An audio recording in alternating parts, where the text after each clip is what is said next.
तो अमेरिका जहां ईरान से बातचीत का इंतजार कर रहा है, वहीं ईरान अपनी मिसाइल और ड्रोन ताकत को बढ़ाने में लगा हुआ है। यानी कि जो सीज फायर का समय है उसे ईरान अपनी ताकत बढ़ाने के लिए इस्तेमाल कर रहा है। और इसी के बीच बड़ी खबर ये आ रही है कि ट्रंप की तरफ से संकेत मिला है कि अगर अमेरिका और ईरान में बात बनी तो वो ईरान के नेताओं से निजी तौर पर भी मिल सकते हैं। अभी तक जो ट्रंप वहां पर नहीं जा रहे हैं, बातचीत नहीं कर रहे हैं, जेडी वैंस जा रहे हैं, तो ट्रंप कह रहे हैं कि हो सकता है कि वो भी बात कर लें। अगर बात बनती हुई नजर आई, निजी तौर पर मिल सकते हैं।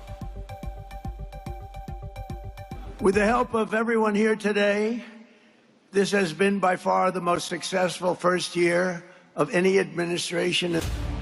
डोनाल्ड ट्रंप की सबसे खास बात यह है कि वो एक ही झूठ को बार बार बोलते हैं। उन्हें लगता है कि इस तरह झूठ सच में तब्दील हो जाता है, लेकिन ऐसा आप सब जानते हैं कि होता नहीं। डोनाल्ड ट्रंप को ईरान पर हमला करके क्या मिला, ये सवाल अब अमेरिका से पूछा जा रहा है। अचानक ईरान पर हमला करने के बाद ट्रंप ने अपना मकसद ईरान में सत्ता परिवर्तन करना बताया। ईरान पर हमले को 2 महीने होने जा रहे हैं, लेकिन न तो वहां पर अमेरिकी समर्थक सरकार बनी, न अमेरिका के हाथ ईरान का संवर्धित यूरेनियम आया। ईरान ने अपने मिसाइल कार्यक्रम को बंद करने से भी इनकार कर दिया और तो और हॉर्मुज की टेंशन अलग से गले पड़ गई। लेकिन ट्रंप फिर भी झूठ को सच बताने में लगे हैं। The USA will get all nuclear dust. You know what the nuclear dust is? That was that white powdery substance created by our B-2 bombers, those great B-2 bombers, late one evening 7 months ago. No money will exchange hands in any way, shape, or form. Iran, with the help of the USA, has removed or is removing all of the sea mines.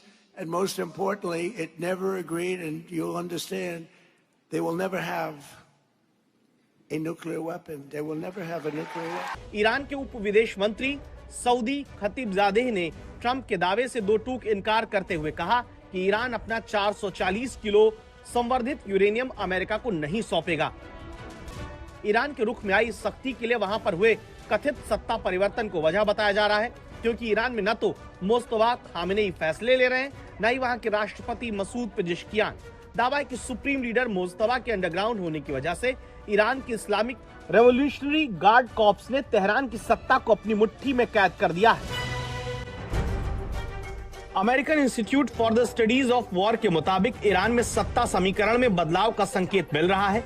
IRGC के commander major general Ahmad Vahidi और उनके करीबी लोगों ने पिछले 48 घंटों में न केवल इस संघर्ष में ईरान की सैन्य प्रतिक्रिया पर, बल्कि ईरान की तरफ से की जा रही बातचीत की स्थिति और दृष्टिकोण पर भी कम से कम अस्थायी नियंत्रण हासिल कर लिया है।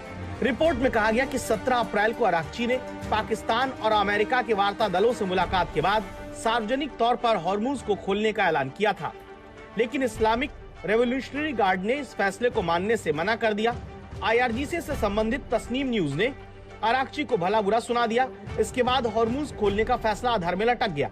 इस्लामाबाद में दूसरे दौर की बातचीत में ईरान की मौजूदगी पर छाए सस्पेंस के लिए भी IRGC का कड़ा रुख जिम्मेदार है, जो अपने एक जहाज पर हमले का बदला लेना चाहता है। IRGC का कहना है कि अमेरिका ने सीज फायर तोड़ा है, हम उसे सबक सिखा कर मानेंगे। पहले दिन से हम बात कर रहे हैं कि अगर ईरान में तख्ता पलट हो गई तो फिर कौन इंचार्ज होगा, और ये सामने आके हमें सवाल का जवाब मिल गया है।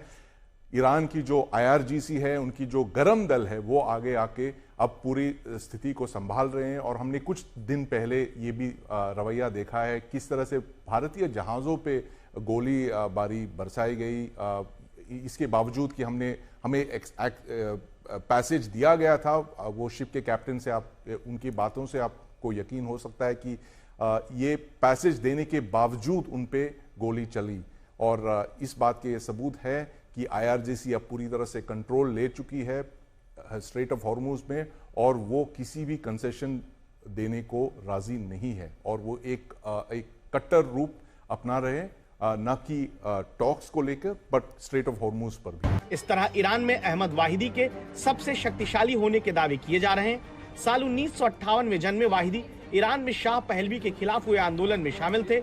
इसके अलावा 1979 में जब इस्लामिक रेवोल्यूशनरी गार्ड की स्थापना हुई तो वाहिदी इसमें शामिल हो गए।